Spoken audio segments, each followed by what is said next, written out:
Hello and welcome to Being Well. I'm Forrest, Hanson. If you're new to the podcast, thanks for listening today. And if you've listened before, welcome back. In our last conversation, we talked about one of the most powerful skills we can learn, the ability to change our perspective, see things in a new light, and become more flexible. This helps us relate to others and ourselves much more effectively, regulate and manage our emotions, and find new paths when we thought that all the doors were closed. During that conversation, we also talked about self-confidence, including how self-confidence can support healthy forms of flexibility. When we're sure of ourselves in a variety of different situations and trust that we'll be able to handle what life throws at us, we don't need to be so rigid. On the other hand, we don't want to be so flexible that we start to feel like we're a doormat that life walks all over. And self-confidence can help there too, as it gives us the belief in ourselves we need to create healthy boundaries with other people, stand in our truth, and pursue what we really care about. So today we're going to be exploring how we can become more self-confident, and I'm joined as usual by Dr. Rick Hanson. Rick is a clinical psychologist, a best-selling author, and he's also my dad. So Dad, how are you doing today? I'm good, and I'm confident that this will be a good episode. Yeah, I love this topic. I think it's really great. I was actually really surprised looking back through our catalog that we'd never really done a full episode on self-confidence before. It seems like such a low-hanging content fruit for the podcast. I'm surprised I hadn't pruned it. We've done self-efficacy, which is similar, and we'll maybe talk about some similarities and some differences as we get into the episode. But before we do all that, I wanted to give people a quick reminder about your Neurodharma online course. It's an online program that's launching in early October, and it's focused on developing 7 key qualities that can help us steady the mind, warm the heart, and find a reliable sense of inner peace. If you're interested in learning more about the program, I've included a link to it in the description of today's episode, and if you choose to order it, you can use the coupon code BEINGWELL20 for 20% off the purchase price. So getting into it here, Dad, confidence is sometimes a tricky topic for people because we tend to combine confidence and our capability, and we just kind of unify them, right? We say, hey, if you just become better at something, you'll become more confident. But we know in practice that that's just not true. There are plenty of people who are really good at things who still lack confidence. There are also some people who aren't very good at something, but they still manage to feel confident in their ability to do it. So what's the difference in your experience between people who might both be good at something, but one group is good and confident, and the other is capable but still not so confident? Well, I think like a lot of key words that we use in everyday life, like confidence or security or love, it's sort of like my experience is at a surface level, we all kind of sort of know what we're talking about. Then in the middle, if you unpack it and pull it into its parts, it's really kind of complicated. And yet, if you go all the way down to the depth of it, we all know what it means again. And there's a kind of stable essence or core to it all. And I think of confidence as having one element that's about an expectation. Like I'm a old rock climber and I have no confidence that I can climb 5'11" level of difficulty, let alone higher grades than that. But I'm really quite confident that I could walk out the door today and climb, something in the more intermediate range. So there's that expectation thing. Then there's this other element, which is sort of more process oriented. It's not so much to have confidence that you can achieve a particular outcome, but to have confidence that, fill in the blank, you're going to keep trying, you're going to bring your heart to it, and you're going to learn along the way, which for me are kind of 3 standout ways of looking back over our lifespan in terms of, feeling good about it, hopefully, and also looking forward to the next things that will come. In other words, are you going to keep trying? Are you going to bring your heart to it? And are you going to learn along the way? So that's a more process source of confidence. I don't know. How about you? What have you not been maybe so confident about? And then how did you become more confident? You're right that this can be a domain-specific thing. We talk about people as just being confident people or not being confident people. And that itself, I think, is a bit of a trap because it frames confidence as being this like immutable trait, as opposed to something that we can work with and develop over time.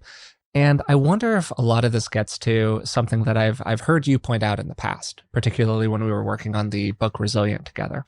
We have wins every day. Making it to the pillow at the end of the day is a kind of a win, to put it that way. Little accomplishments, little good things.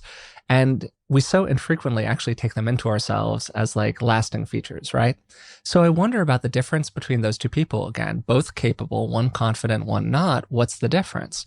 And I wonder if it gets to the difference between having a win, which they've both had, they're both capable, which means that they both have had wins in their life, right? Versus actually experiencing it.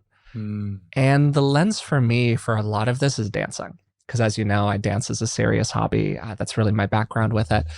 And man, there are people who are in the way that West Coast Swing does their dance levels. They're novice level dancers. They're kind of beginners. And they are so happy to go out on the floor at a wedding and just throw down, have a great time, move their body, whatever. Are they the best dancers in the world? No, probably not. But like, that's not part of their calculus because it feels good to them. And then I know so many people who are phenomenal dancers. They've been training for 10 years and they're terrified about the prospect of going on the floor at that wedding in that like most relaxed environment possible, right? And so if you're one of those people who has had a lot of reps around something and you've done a lot of learning around it, a huge question to ask yourself here is whether or not you've had positive experiences that are associated with those repetitions. If you've had good emotions along the way. Because if you don't have that, it's really hard to become more self-confident, which I think is really interesting in all of this, right? It's interesting about confidence. In other words, we can be confident about being able to produce a result or not. We can also be confident about the process of acquiring a capability, that confident that we can gradually learn it or not, right? There's that. And then I think there's confidence about certain things that are just outside of our control, like how we expect or anticipate that other people will react to us. So there's different kinds of confidence, right? And I think your point is really right that when you're having successes, it's really important to actually take in the good, as it were, of those successes, to let it really land inside so that tendencies towards self-doubt, irrational self-doubt that really undermine confidence, those tendencies are defeated by the emotional internalization again and again of experiences of success, let's say, or successfully acquiring a capability in kind of a growth mindset frame along the way. So I think that's a fantastically important point for us about really letting it land. And you're exactly right. I've known a number of people who they have success after success after success, except it doesn't really sink in. And then because of the negativity bias, you know, they're just devastated by one negative performance or one negative review. Yeah. And so I wonder what makes people prone to that. And this is where this really interesting idea comes along, which I bumped into recently. It's from a guy named Dr. K. You might have seen his content in the past. He runs the Healthy Gamer channel on Twitch and YouTube. He's got like 1.5 million subscribers or something. And he's a Harvard psychiatrist. Really cool guy, creates cool content. And his sort of theory about this in a video of his that I bumped into is not so much that we gain confidence, but rather that we release insecurity. Because if you think about it, a child, like a little kid running around is extremely confident, right? Yeah. They're knocking glasses over. They're literally pooping their pants. They're doing whatever they're doing. They do not care. They're not that worried about the things that other people are thinking or the ways that other people are viewing them. They're just living their life. So then what happens, right, is that the world happens to us. We learn different things about the ways that people are going to respond to us. And I wonder if that's also a major feature in the difference between those two groups. Like, what have they learned? What have they picked up along the way that's getting in the way of their natural self-expression? And I wonder what you think about that. Wow. Well, I think it's complicated and somewhat has to do with individual temperament. I think it's absolutely true that we are the learning animal. I don't know what the Latin is for learning, homo something, you know, the learning ape. But we really learn, okay? And you can learn insecurity. You can learn what in the old days was called an inferiority complex. And if you also are embedded in, as you well know, societies that disparage the group of people or type of people you belong to. Pick your category: women, people of color, different body shapes, sexual orientation, social class, whatever. Then there are external forces that are very powerful. And then you add to that maybe more individual situations, like a really critical parent or a really kind of mean coach. You can learn that lack of confidence. But the basic idea that we come into the world as confident, I'm a little more suspicious of, because I think part of it has to do with temperament. I mean, there's a lot of material about the ways in which children will look back to caregivers who operate as kind of an emotional secure base to make sure that they're being watched, and then they'll venture forth, they'll naturally explore. And also, they're just different temperaments. Some kids are quite wary, they're slow to warm, right? Including wary about how the world will deal with them, which has to do to some extent with a kind of wariness about how they'll perform. And so I'm not sure that every kid, comes out into social settings or physically, challenging settings with that exuberant confidence that yes, I will succeed, but just with that little Yeah, no, caveat, you're making it's a all great really point, I interesting. think. Yeah. Yeah, no, I think this is a great point, which is that different people are different, as I always like to say on the podcast over and over again. And there's a range of experiences here. And just to say that to include people who are hearing me say, oh, we all pop out naturally confident, they're going, I don't know about me, man. Yeah. So, I do want to respect the whole range here. I think the overall point that learning insecurity has at least as large a influence over us as learning confidence, to maybe think about it that way, is really true. And I've definitely experienced that in my own life, for sure, I would say. But they're both tracks and they're both important things to do. I really love your emphasis, actually. And I'll tell you a little bit here. I mean, if you really think that, here you are, go with me. You are a hot air balloon. Okay. Okay, Forrest, great. or now I am a hot air balloon. Okay. I'm full of hot air, as many have said. And yes. let's suppose that, well, no, separating out that, me included in hot air. Anyway. Okay, hot air. And let's go. Say that the sky is good. The sky is the goal. All right. Now, one way to understand this is that, oh my goodness, to get up to the sky, you have to keep huffing and puffing and keep blowing hot air into the balloon so that it soars. That's a lot of work. Or if the nature of the balloon is to soar, what you need to do is toss the ballast overboard. That's dragging you down. I prefer that view. It's positive. And optimism supports confidence, yes. And to me, I think it's accurate.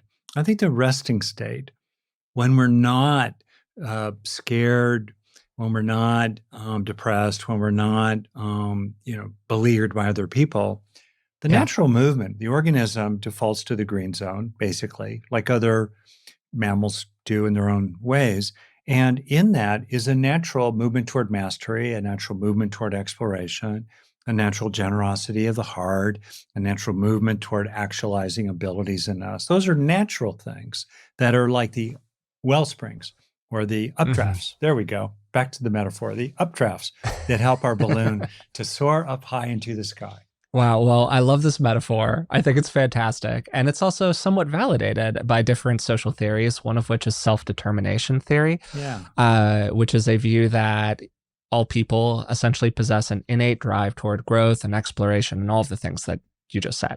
In other words, we're like naturally motivated to try things out and improve and grow and kind of figure things out. Mastery motivation, as you also said, is a major feature of kids. It's why we learn anything at all, at least in point, is because we just have this innate drive to figure it out.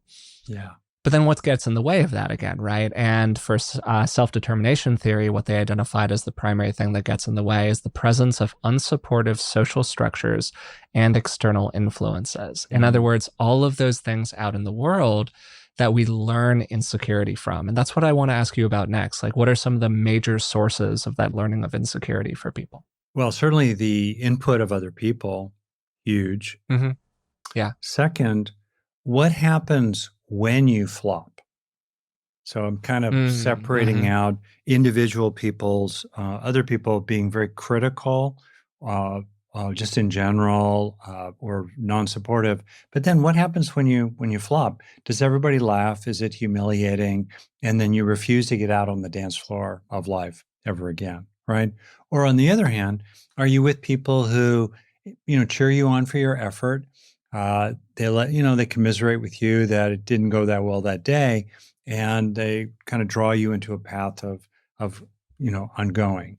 That's why I think it's really important to be an ally to others in the encouragement of their dreams. I think we much too casually just sort of shrug and go neutral when other people tell us about something they care about and they want to pursue, rather than celebrating their vision, getting into their vision, maybe offering a little bit of realistic, advice or question or raising a concern, but on the whole, really being supportive. Then I want to bring up this one particular thing that I've been thinking more about, which is I think that one way to understand confidence is it's not about me. It's about me tapping into currents, forces Mm-hmm. that are in some ways universal, like the current of love or the current of sincerity, the current of service, the current of a kind of artistic talent inside oneself that is surging to be expressed. And so, what you can do then is it when you do that, it takes you out of the kind of arguing inside your head between doubting voices and attempts at reassuring yourself. And instead of all that, you kind of give yourself over to something that a value or an emotion, a way of being in which you can have confidence.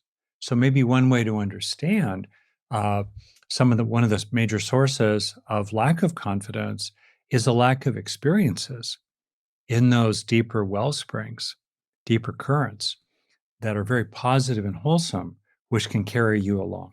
Yeah, I think that's a really interesting idea, Dad, in part because it's a way to sort of get around some of the stories that we're telling about Hmm. ourselves.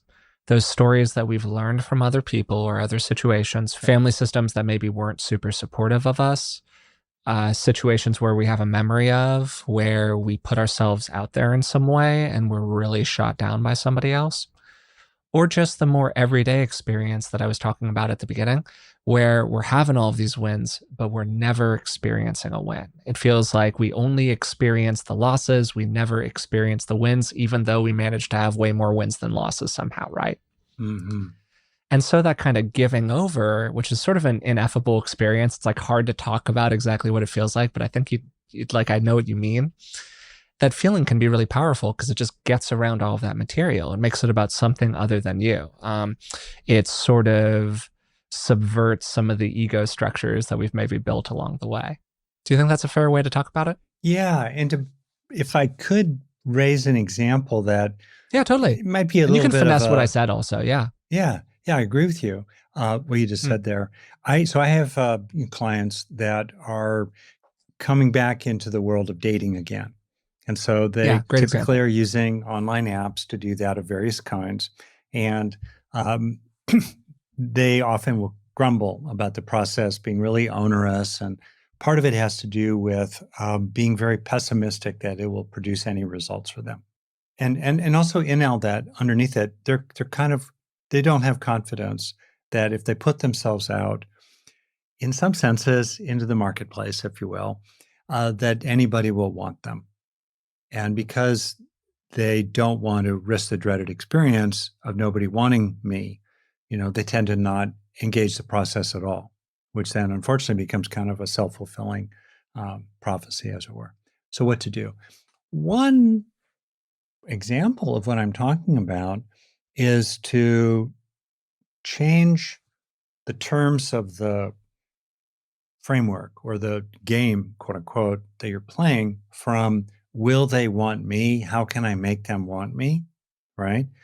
Which is problematic because you don't have much control over that. And it's understandable that maybe you don't have much expectation of success, thus, in other words, low confidence. It's understandable. What if you shift it to, okay, I'm going to give myself over to, in Rick's language, a kind of current flowing through me of finding what's likable and good in the people that I'm interacting with. That's what I'm going to give myself over to. I'm going to give myself over to a kind of benevolence, a kind of finding the good.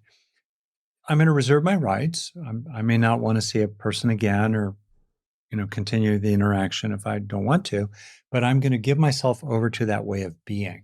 I'm going to let that way of being carry me along. I'm going to find it. I'm going to know what that feels like, and I'm going to keep returning to it, and I'm going to be lived by it moving through me in this process, let's say, of online dating. That would be an example of giving oneself over to a current. We can have confidence in that way of being, and actually, we can also realize that, wow, one of the best ways in the world, to increase the odds that other people will like you and want you is to be centered in an authentic finding of the good in them. And I wonder if part of what you're talking about here, particularly kind of the first half of it, is about redefining what a win looks like for a person. Yeah.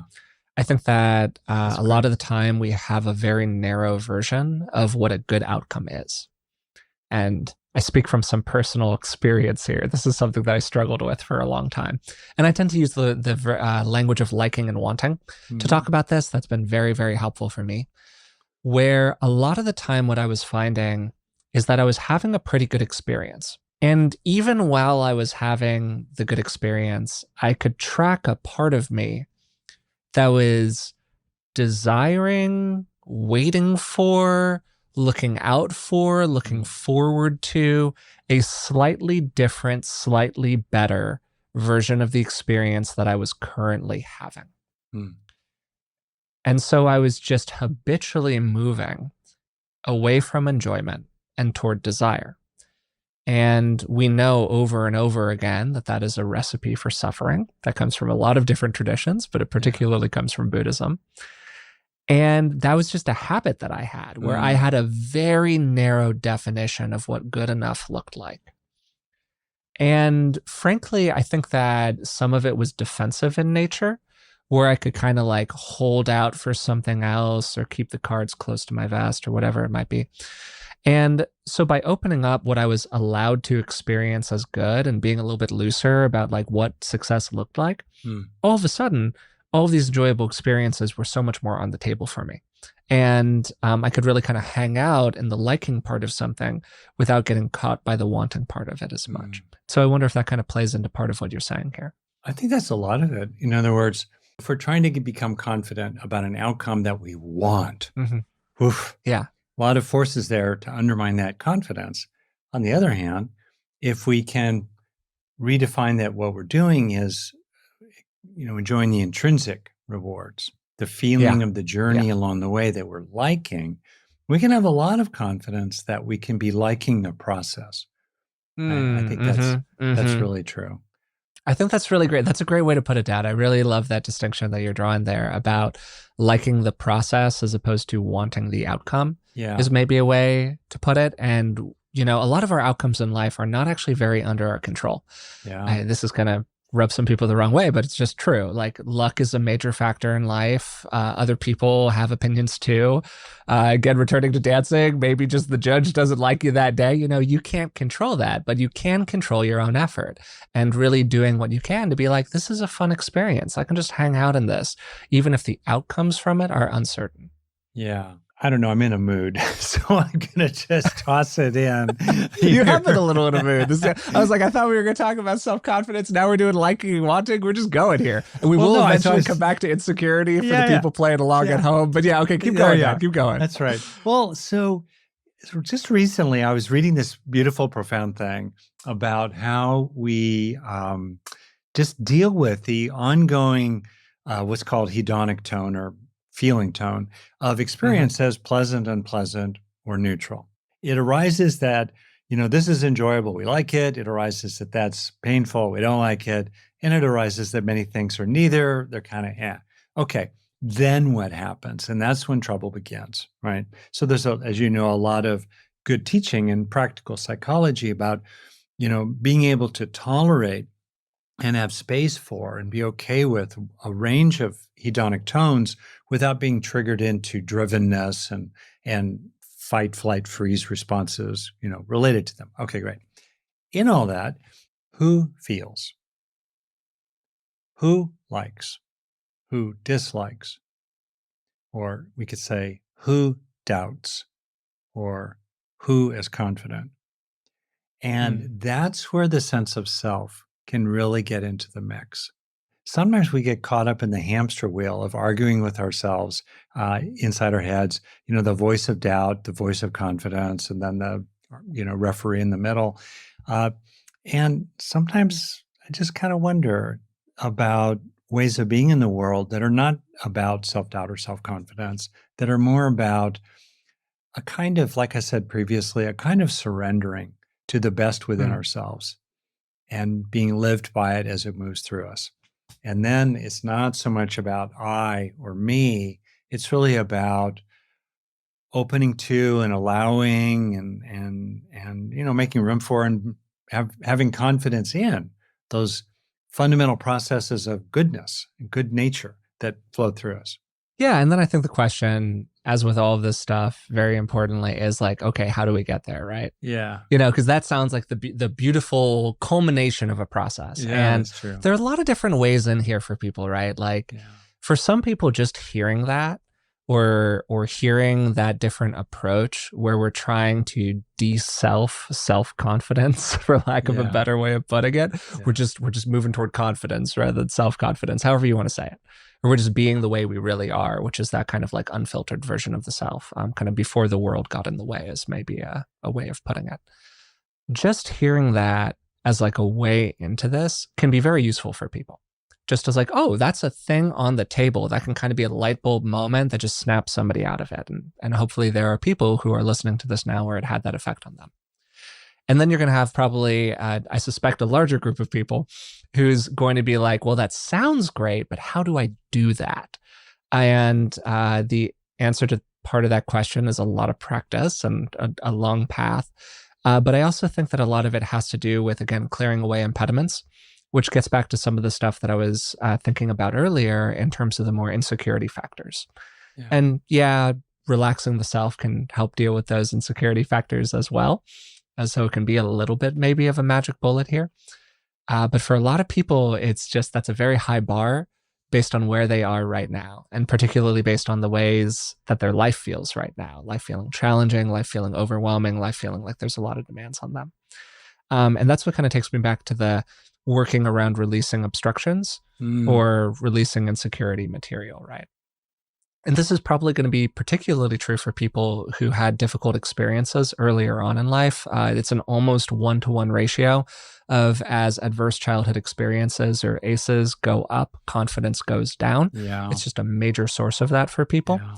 And so I'm wondering, Dad, outside of the self part of it, which obviously is a big piece of the puzzle, but I'm just wondering, finding other ways in for people, what tends to help people release that learning that they've had from earlier on that they shouldn't be confident? Boy, so much to it. One is being in relationships today with people who believe in you, who build you up rather than tear you down, who encourage you, who are realistic with you about how to be more skillful next time, but on the whole, keep recognizing and fueling and prizing those good qualities in you that over time will bear fruit. That's really, really big. Yet, it could be time. It can take some time to find that person. What do you do meanwhile? That goes to the second thing, which is to find inside yourself that kind of fundamental pilot light that maybe has some anger woven into it in the beginning, especially of being mad that people have not believed in you, or irritated that you've been pushed around by life and you want to change that. So now that you've got the pilot light, start focusing on where you can be successful, take in the good of experiences of success, and keep building from there.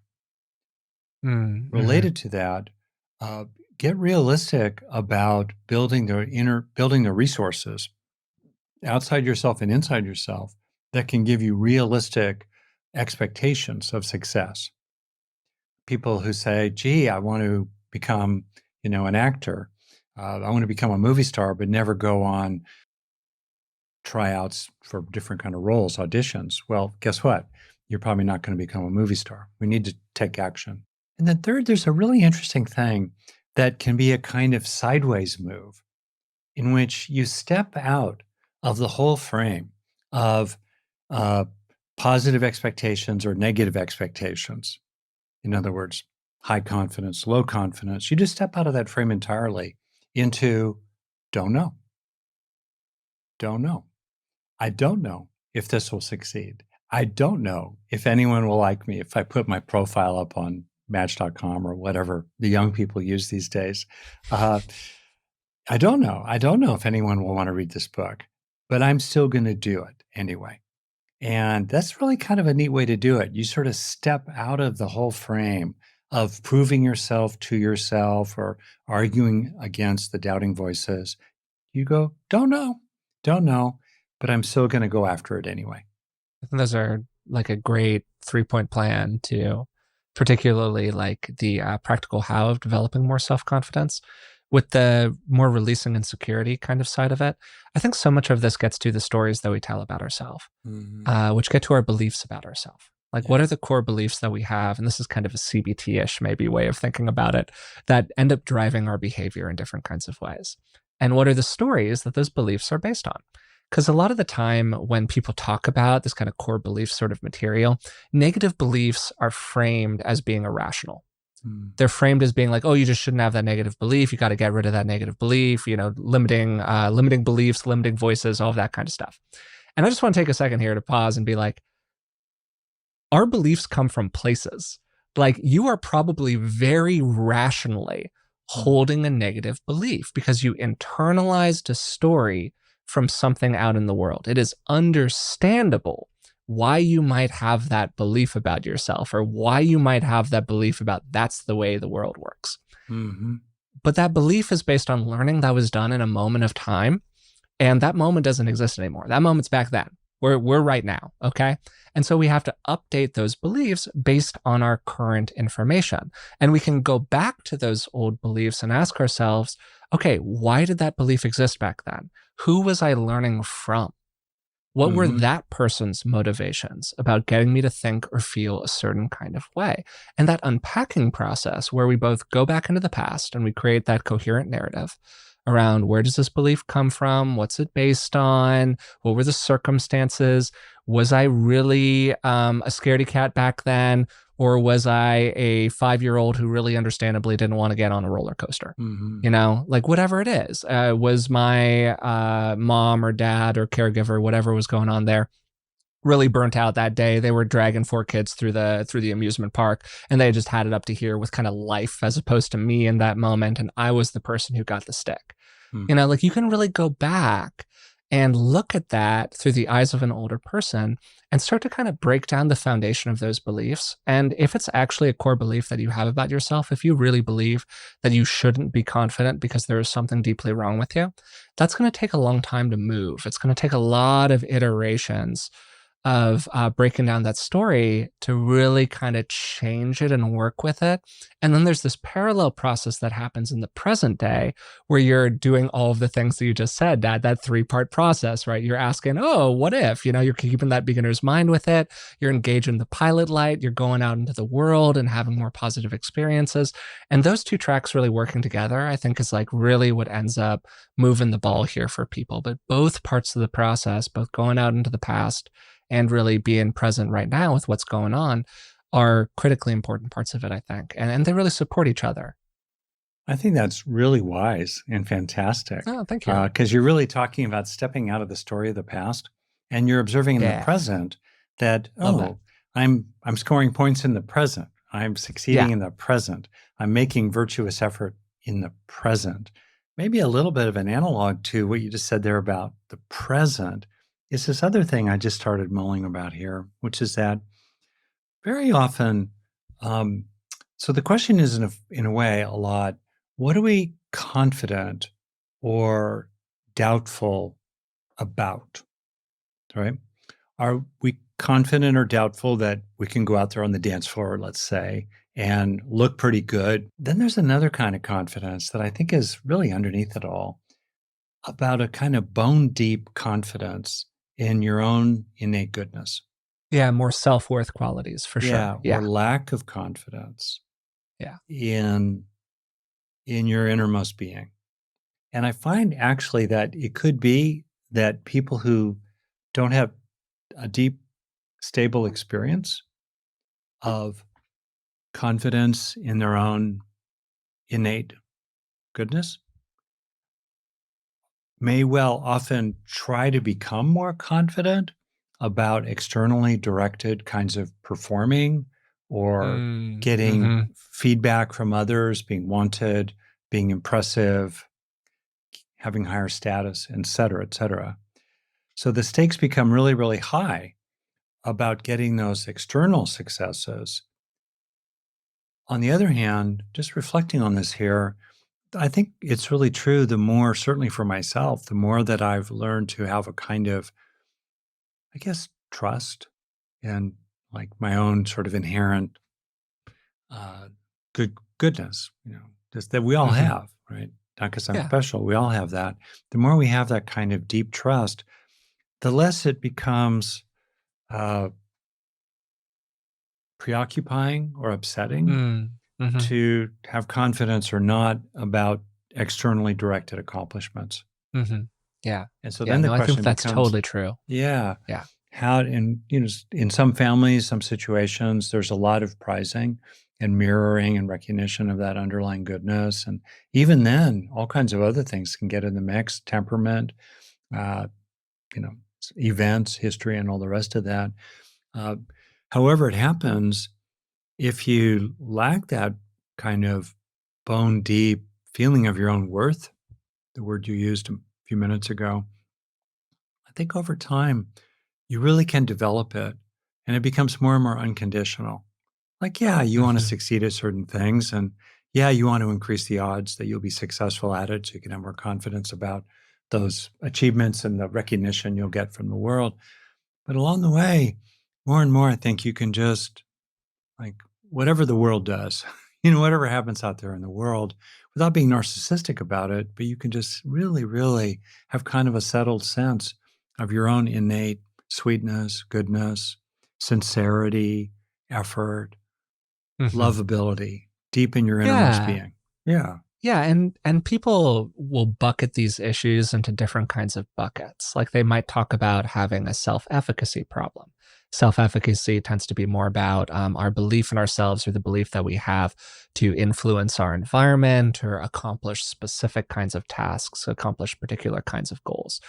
We can do the things that we need to do to create change in our life. That's like self-efficacy. Yeah. And then there might be self-worth issues, which is kind of more what you're talking about, Dad. Like, does the person really feel good about themselves or not? Do they think of themselves as being valuable or worthy just based off of the fact that they're a person in the world? And then maybe there's self-confidence as more of a kind of generalized, the climate rather than the weather sort of feeling that you can basically kind of do what you need to do in life, or you can trust that you'll sort of figure it out. For me, I think about self confidence as mostly being about whether or not we can absorb life's bumps and bruises without taking them too personally. We're all going to have successes, we're all going to have failures. What do you do about them becomes the question. And that's sort of what self confidence modulates. But even though these are all different things, I think they're totally bang on that, like, self worth and self confidence might not be exactly the same thing, but man, if you've got like a good sense of self worth, it is way easier to be self confident. And if you don't have a strong sense of self worth, then it's really, really hard to be self confident, I think. So, one of the things that you said a second ago there, Dad, is you mentioned narcissism Yeah. and the feeling, the concern that many people have that if they become self confident or if they're too self confident, they will become narcissistic. And it's just such a common thing that people say that I wanted to just give you an opportunity here to talk about the difference between like narcissism and self-confidence and whether or not this is kind of a rational concern for people to have. Yeah. I think it's one of those straw men that gets tossed up. Yeah, And although I totally. kind of wonder if we need to update the genderized language of the straw man, as it were. Straw person, Yeah. straw being. Yeah, we'll kind of work on that. But anyway, how often do you really see it? And usually, we could do a whole thing on narcissism. We've actually talked about narcissism a fair amount. Yeah. Very often, the central issue in narcissism is around valuing and devaluing. So, Mm. inside a narcissistic character, typically are underlying feelings of devaluation from various sources. So they're constantly trying to shore up their sense of value, often by devaluing others. And they tend to be extremely reactive to any threat to their value of themselves.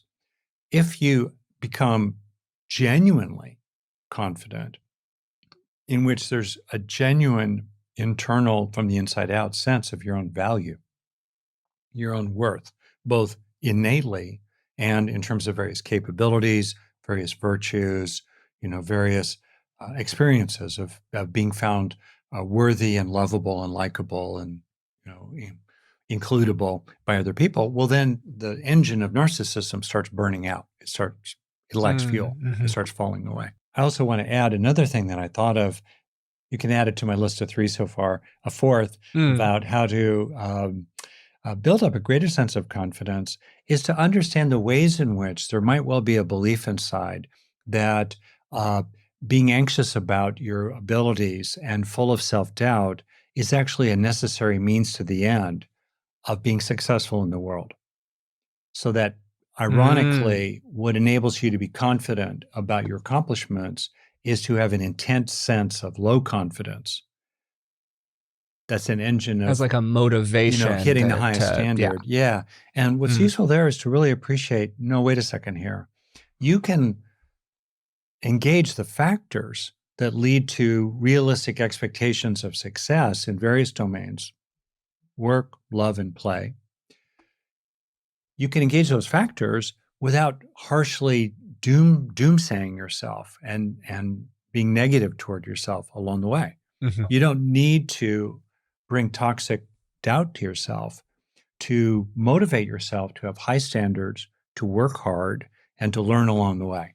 And that would be a very, I think, useful fourth way to increase confidence, especially for people who have that engine going, that it's only because I'm really hard on myself and I think I'm crap, that I'm going to be motivated to rise to the occasion. That pushes me to accomplish. Yeah. Totally.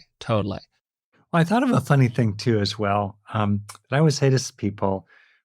Number one, listen to what you tell other people to shore up their confidence, to be encouraging, to help them have faith in themselves and in the world, that if they take realistic steps, the odds are really good that there'll be success. And if there is a failure, there is an inherent virtue and value in the sincere and skillful steps you took along the way. Listen to what you say to other people. Second, listen to what wise, loving friends and family and others say to you. What do they say to you? They see the good in you. They point out that the failure, if you will, that you're ruminating about and still preoccupied about 20 years later, that pass you dropped in that important high school football game 30 years ago, you're still ruminating over that. What do they say to you? Listen to what they say to you. And after you first listen to what you say to others, and second, listen to what others say to you, third, stop listening to what you say to yourself. Stop listening to that negative, doubting, demeaning. That's great. I love that. Tearing down voice. Yep. Yeah. Good stuff, Dad. I really like that. And particularly for people who struggle with self-criticism, I think that putting the wheel in somebody else's hands with some of this stuff is a very good call. And I've definitely had stuff where I was really benefited by putting the wheels in somebody else's hand. Right. Something else I want to ask you about here that I think is a major impediment to self-confidence for people is their fear of what will happen to them if they are confident. In other words, if they express themselves with other people, if they show up in their family system, in their friend system, in their whatever in a slightly different way, being a little bigger, a little more who they actually are, if they stop playing that part, that small part, that masked part that other people have put them in, what might happen to them. And again, I just want to emphasize that that's a fear that's often born from experience. Oh, People have yeah. real experiences of this happening to us in different kinds of ways. I've had these experiences. I think that most people have. And I'm wondering, what do you think helps people deal with those fears, Dad? Because those are tough ones to crack. They're very real, and it's happened for me too. Mm-hmm. And it helps to appreciate that there are different people who make a living by taking other people down a notch. And you can think about Yeah. situations. I think in academia, there's a very strong pressure to make your bones as a young assistant professor by taking down the big alphas in the field. And there's just a lot about that. So be aware of that in family systems and schools and cultures. A couple of things come to my mind that have helped me process and over time deal with when that happened to me. One is to be real with yourself about the shock, the hurt.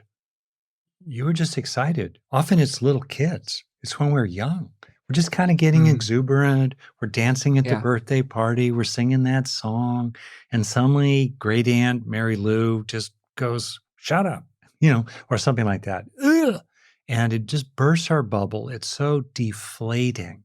Be honest with yourself about how it landed on you. That's an important, often the very first step in the journey of healing around this and finding a freedom again in relationship to that past and the possibility of it happening again in the future.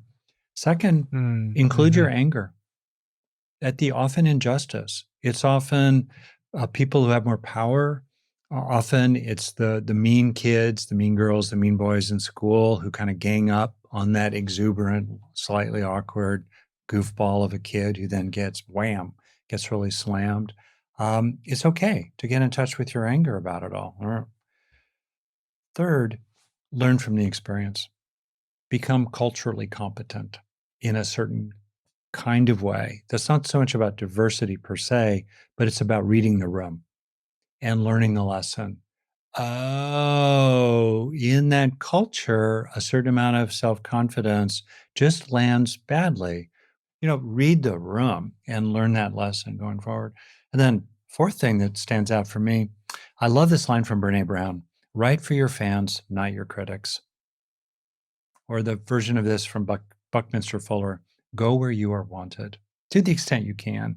Rather than trying to reenact that doomed quest to get blood from the stone of the disapproving peers you had or relatives you had or bosses you had when you were younger, again and again and again, trying to get their approval, honestly, maybe we need to grieve the loss of that hoped for success and let it go, and then go more where you're going to be wanted and people are not going to be so envious of you, try to, bring you down to their size.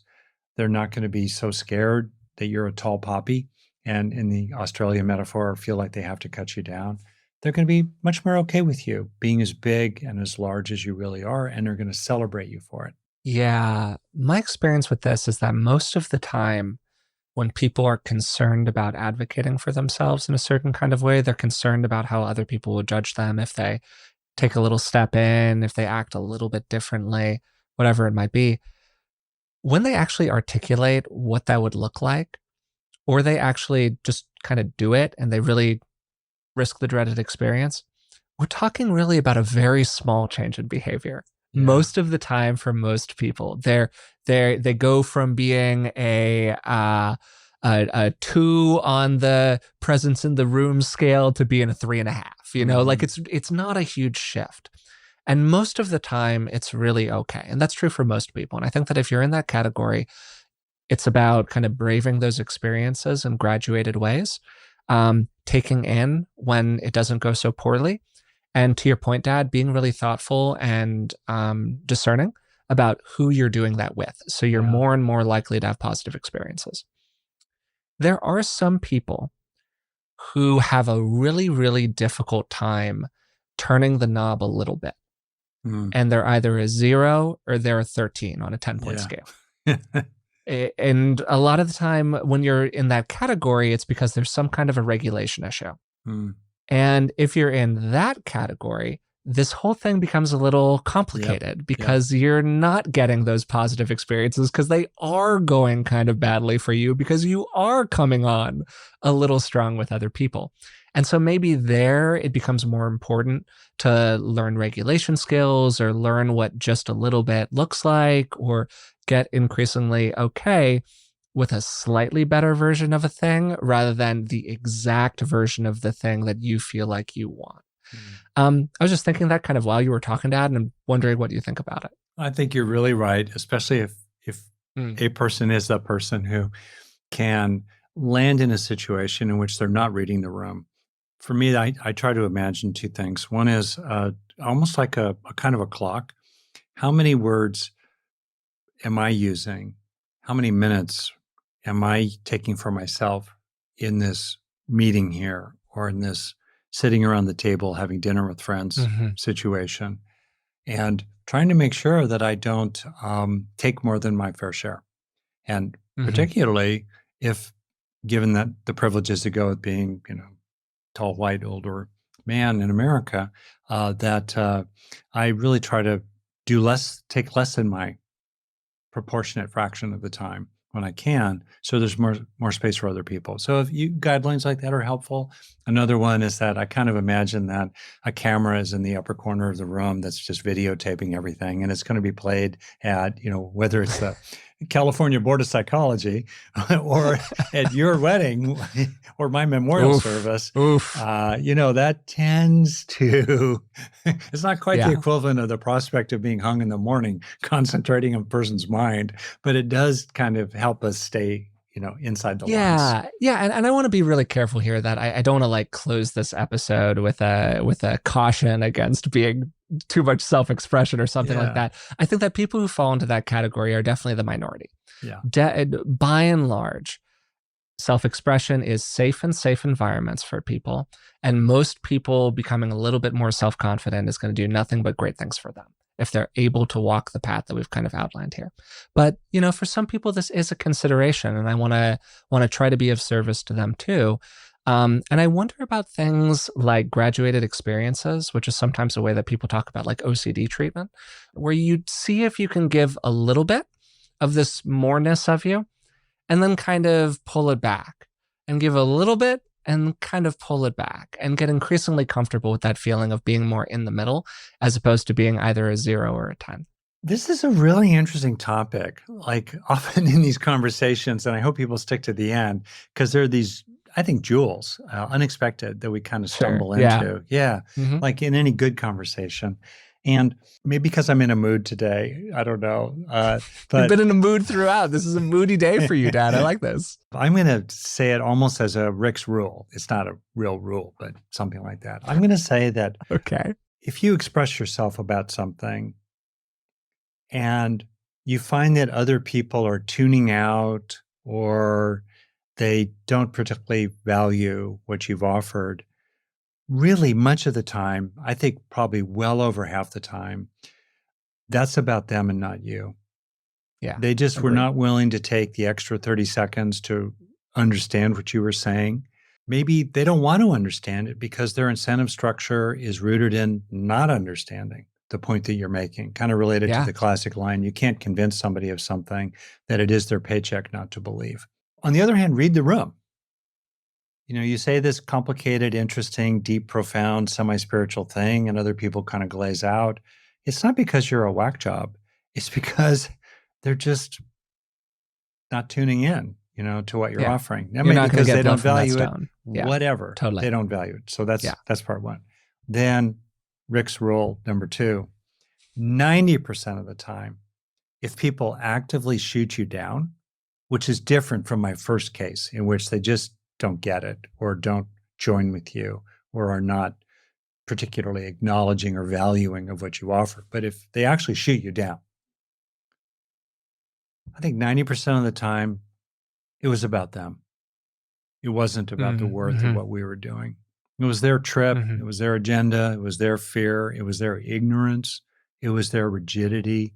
It was their resistance to innovation. It was their small mindedness. It was their envy. It was their Yeah. prejudice. It was their attempting to solidify their group identity by shooting down an outsider. It was their stuff, not you. Yeah, I love that. So the quiet eyes glaze, maybe that's a 65-35 or 60-40, but the aggressive opposition is probably more like a 90-10 balls in their court. And I would say that my experience has been consistent with yours. That it's sort of one thing if people kind of like turn the other way softly, and it's really another if there's a lot of kind of aggressive opposition to your self-expression and your attempts to just become more confident over time. So we've talked about a lot in this, and we've kind of wandered our way through a number of different topics. So I think it might be helpful at the end here to do almost like a little recap, which is normally what I do in the outro, Dad, but I'm just going to kind of do it with you here. Please. About how to actually go through this process of becoming more confident. And then I want you to add on to it whatever you think about this. Okay, so for me, what are we looking for? We're looking for the ability to tolerate the normal bumps and bruises of life without taking it too personally. And we're also looking for the ability to believe in ourselves enough to express ourselves in ways that feel authentic to us. Because the more that we feel that, the better we're going to feel. Positive experiences, good thing.